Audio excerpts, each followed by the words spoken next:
Hey, it's AT time. My name is Ron Freeman, and today on Animation Trainers, we are discussing the current state of employment in the animation industry. Most people agree that this is the least amount of work that's been available in decades.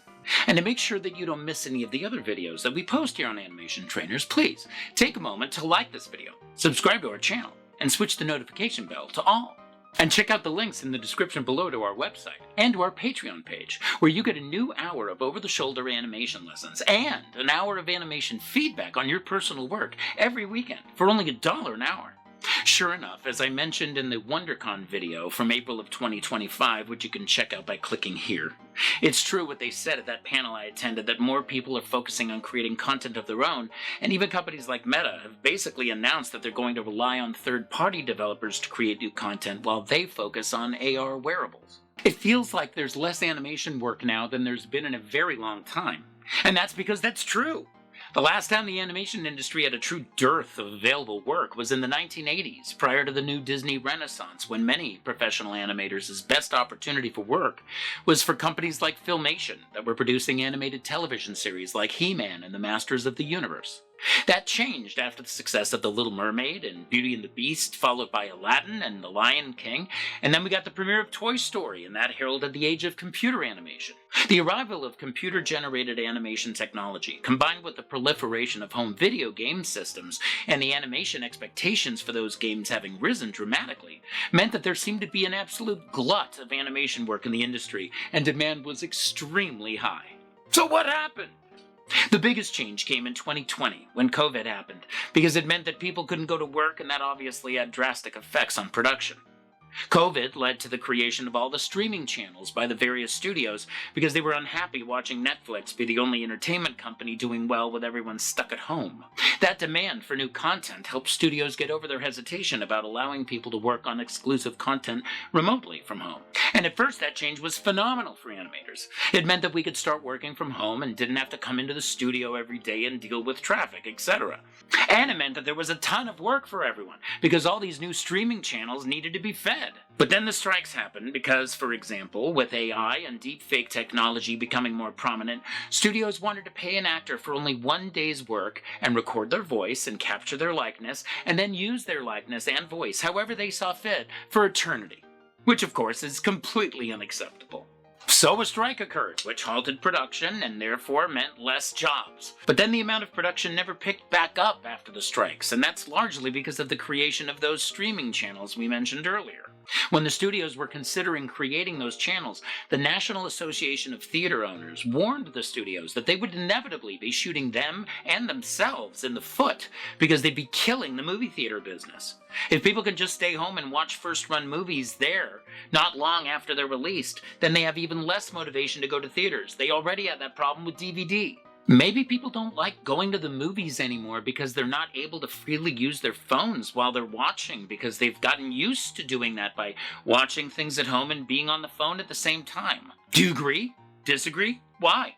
Let me know in the comments. The other negative aspect of opening up remote work, though obviously positive for some, was the fact that now animators are competing with other animators who live in other countries around the world where the cost of living is dramatically less than in places like Los Angeles or San Francisco or Vancouver, Canada, where a lot of this kind of work used to be, which are far more expensive, and therefore people who live there need to ask for a rate that is commensurate to their cost of living. And so less jobs, coupled with way more people competing for the ones that remain, has meant that many people have had to seek employment outside of the industry.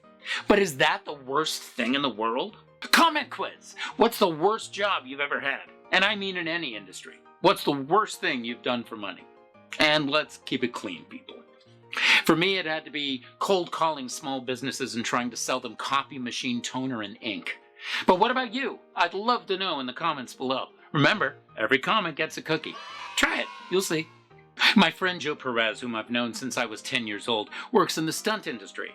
And anytime that work has been slow and he's between projects, he gets work doing post-production with some friends who have a post group together. It is commonly understood in the stunt industry that people will sometimes have to work another job until a role in their chosen field becomes available. And that has been true for actors for decades. It's a common trope that most actors are really waiters or something of that nature. And so the question becomes, is it that outrageous that animation might now join its fellow performers in the entertainment industry by having to supplement work with alternative employment when things are slow? Of course, I hope that work becomes more plentiful. The commercial real estate industry has taken a dramatic hit ever since COVID, and studios and other employers requiring people to at least hybrid work some days a week on site certainly will help in allowing people who live in those areas to secure a job. I don't think fully remote work will ever go away because there are studios that don't have a need for full-time animators year-round, etc. But I do think that a happy balance between remote work and on-site work would be best for the industry as a whole. Do you agree? Disagree? Let me know in the comments.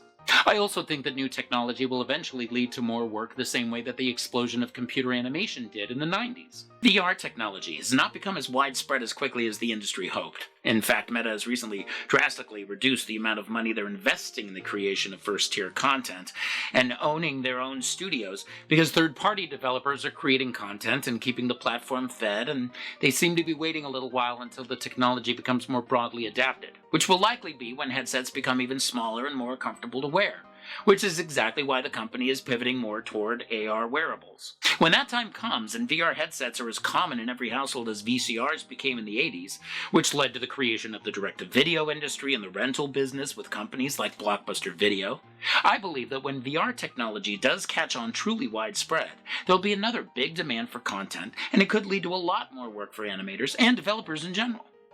And what should we be doing in the interim while we're waiting for things to pick back up? Personally, I'm considering updating my demo reel to have separate reels for game animation and for film and cinematic work. I'm also looking into updating some game animations from projects in the past with more dynamic camera work and adding effects to make it more visually captivating. But the biggest thing I'm excited about is the advice I'm taking for myself about what they had discussed at WonderCon last year regarding creating content that you can bring to market. I'm working with my partner Chris Freihofer, whom I worked together with at the Third Floor, on a game based on an idea I had for an animated movie. Creating animation directly in the game engine is not only necessary for that project, but beneficial to my career in general because it increases my skill set. But it also means that I'm creating something that might become a revenue stream that doesn't rely on seeking employment from an outside entity. There are many who believe that entrepreneurs creating their own content is what the future holds for many artists. And on that note, the Saturday ASMR animation sessions through my Patreon will now for the most part be me focusing on working on that game. And so if you're interested in learning more about game development, then you too might be interested in signing up for our Patreon, because those Saturday videos will basically be the developer diary for the project. Of course, I'm also doing stuff like cleaning out my garage and things that I had put off doing when I was too busy with work. And that includes making this video. And so to make sure that you don't miss any of the other videos that we post here on Animation Trainers, then don't forget to like, subscribe, and switch that bell. Or better still, join our Patreon where you get new 1-hour over-the-shoulder animation and now game development sessions and a full hour of animation feedback on your personal work every week for only $1 an hour at patreon.com/animation trainers. You too can join our students, our trainees, and our beloved patrons, who have my eternal thanks for continuing to glaze my channel. They get all the cookies, every last one of them. Or would you prefer to have a private session with me, where we can discuss how to improve your animation skills working with me directly one-on-one? Then please visit our website at animationtrainers.com and schedule a session with me. My name is Ron Freeman, and I hope that we will see you for our next video here at Animation Trainers. In the meantime, keep it moving.